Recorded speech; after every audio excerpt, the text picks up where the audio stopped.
Hello and welcome to New Perspectives. I'm Casey Davis-Uchok, and today we're going to be talking about a very interesting and very blue element, cobalt. Most people have never held cobalt in their hands or heard it mentioned outside technical circles, yet it's already woven into daily life, embedded in phones, hospital backup systems, electric vehicles, and critical technologies that power the modern world. And today, more than half of the world's cobalt comes from one country, the Democratic Republic of the Congo. To understand why that matters, we have to start long before smartphones and electric cars entered the picture. Before cobalt-powered batteries, it frustrated miners. In early European mining regions during the Middle Ages, cobalt-bearing ores were often discovered while searching for silver. The rock looked promising, but when smelted, it produced no silver at all. Instead, it released toxic fumes and damaged tools. Miners believed the ore had been cursed or tampered with by underground spirits. They called it Cobalt, a trickster, something that sabotaged honest work. Outside the mines, however, cobalt had a very different reputation, as it was valued for its color. As early as 1500 BCE, cobalt-rich minerals were used to create deep blue pigments in ceramics, glass, and tiles, from Chinese porcelain to Islamic architecture and European stained glass. In ancient Egypt, cobalt compounds were used to tint glass and glazes, producing blues associated with protection and the divine. During the European Renaissance, ground cobalt glass, known as smalt, appeared in paintings and decorative work across Europe, valued for its brilliance even as artists struggled to control its fading. Artisans did not know they were working with a strategic metal. They only knew that the color was vivid, durable, and rare. That began to change with modern chemistry. By the 18th and 19th centuries, scientists learned to isolate cobalt as a distinct element. They discovered a metal that resisted extreme heat, strengthened alloys, and maintained stability under stress. Cobalt found limited industrial uses, particularly in machinery and later aerospace components. Still, demand remained modest. That would only change when technology itself became portable. That shift in cobalt's importance collided with a country already shaped by mineral extraction. The Democratic Republic of the Congo, often referred to as the DRC, is one of the most resource-rich territories on Earth.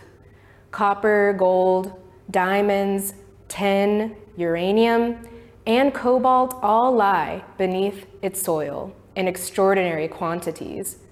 During the colonial period, the economy was organized almost entirely around extraction. Infrastructure was designed primarily to move minerals outward, with limited investment in local community development. Railways linked mines to ports, and economic value flowed in one direction. After independence, those extractive structures remained, but political instability weakened oversight. Control over minerals became a source of power and conflict, followed by decades of underinvestment that left institutions fragile and enforcement uneven. By the time cobalt mattered globally, the DRC was already in a system that moved wealth out of the country. But the DRC is not a single place or experience. It's the second largest country in Africa, home to more than 90 million people living in cities like Kinshasa and Lubumbashi, as well as vast rural regions. Hundreds of languages are spoken alongside French as an official language. And for most Congolese, daily life revolves around work, family, transport, and community, not mining sites. With that broader picture in mind, cobalt's modern importance comes into focus.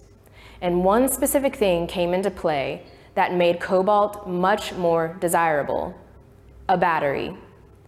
For most of the 20th century, cobalt demand was predictable.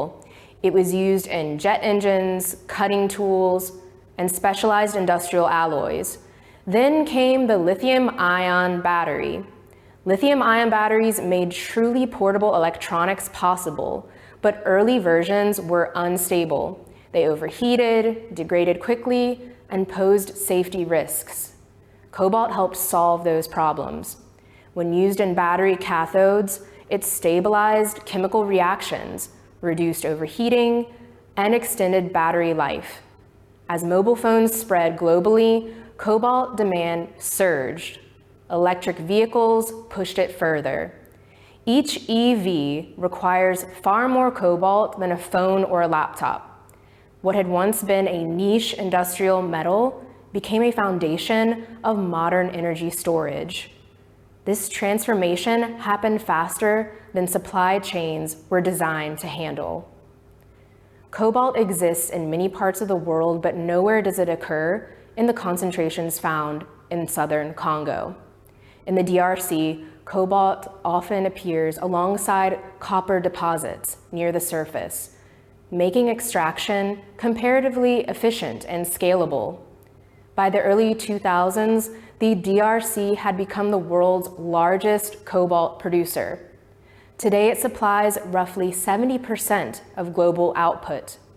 That concentration made the country indispensable to battery manufacturers and technology companies worldwide.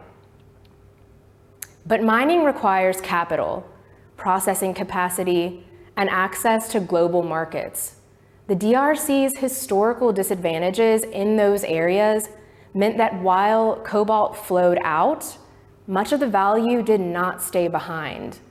That imbalance becomes clearer when looking at how cobalt is actually mined. Inside the DRC, cobalt production operates on two parallel tracks. On one side are large industrial mines run by multinational companies using heavy machinery, controlled access zones, and formal employment structures. These operations dominate export volumes. On the other side is artisanal mining. Individuals and families dig shallow pits by hand, often without safety equipment or legal protection. Artisanal miners sell ore to local traders for immediate cash. This system exists because it works in the short term. Mining requires no formal education, no startup capital, and no long approval processes. In regions with limited employment options, it provides income where few alternatives exist. Outside mining areas, most Congolese households rely on small trade, agriculture, transport, and service work to get by. The country's young, with a large proportion of the population under 25, and education is widely seen as the path to stability, even when resources are limited. But mining comes at a cost. Tunnel collapses are common. Exposure to toxic dust leads to long-term health problems. And once cobalt enters informal trade networks, tracing its precise origin becomes increasingly difficult. Understanding what cobalt enables helps explain why this system persists. Beyond phones and laptops, consider a hospital during a power outage. Backup systems switch on instantly. Ventilators keep running. Operating rooms stay lit.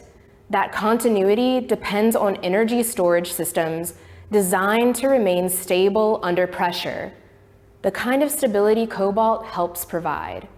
In electric vehicles, cobalt helps prevent batteries from overheating and degrading too quickly, reducing the risk of failure in everyday use. In power grids, increasingly reliant on wind and solar energy, it supports systems that store electricity when production is high and release it when demand spikes. The same stability matters in aviation, satellites, and critical communication systems, where power loss cannot be treated as an inconvenience, and materials must perform reliably under extreme conditions. Unlike oil, cobalt isn't burned and replaced. It's embedded, and once it enters a product, it stays there for years. The most difficult part of the cobalt story lies at the human level. In artisanal mining regions, cobalt represents both opportunity and risk. It provides income where few options exist, but it also exposes workers to dangerous conditions. Children sometimes work alongside adults, particularly in informal mining areas. This reality is often presented in stark moral terms, but the causes are structural. School costs money. Public education is underfunded. Families face immediate survival pressures. Many global corporations state that they do not intentionally source cobalt from artisanal mines, and yet informal cobalt continues to enter global markets, not always through deliberate wrongdoing, but through fragmentation and distance. The farther cobalt travels from the mine, the easier it becomes to forget where it came from. While the DRC dominates extraction, another country controls much of what happens next. Over the past 2 decades, Chinese companies have invested heavily in Congolese mining operations, refining facilities, and infrastructure. Today, most of the world's cobalt is refined in China, giving Beijing significant influence over pricing, supply stability, and downstream battery manufacturing, a position shaped by long-term industrial investment rather than control over extraction itself. Western governments are increasingly aware of this imbalance. By the late 2010s, cobalt had become more than a supply concern. It had become a vulnerability. Governments and companies realized that relying so heavily on a single country for a material so central to batteries and electric vehicles carried economic, political, and ethical risks. In response, a global search for alternatives began. New mining projects emerged in Australia, Canada, and Indonesia. Battery manufacturers pushed to reduce or eliminate cobalt altogether, but these efforts have limits. New mines take years to develop, and alternative battery chemistries involve trade-offs in cost, safety, or lifespan. For now, the DRC remains central to the cobalt supply chain because of geology, and a cleaner future for some is built on difficult work for others. Congolese leaders have tried to renegotiate their role in the cobalt economy. New mining codes aim to increase state revenue. Local processing requirements are designed to keep more value inside the country. Inside the country, journalists, researchers, labor groups, and civil society organizations have spent years documenting conditions and advocating for reforms that reflect local priorities. Corruption, political instability, and global market pressure continue to slow reform. The central challenge is building institutions strong enough to withstand all three. Thank you for exploring the story of cobalt with me. And one final thought, how cobalt is managed in the years ahead will determine who benefits from the technologies it makes possible. For the people mining cobalt in the DRC, progress often comes at a personal cost. Working conditions are usually difficult and dangerous, and too often remain invisible to those who rely on the modern products cobalt powers. That's all for this episode of New Perspectives. I'm Casey Davis Uchok. Thanks for watching, and until next time, stay curious, keep discovering, and stay tuned to AFROTURK TV.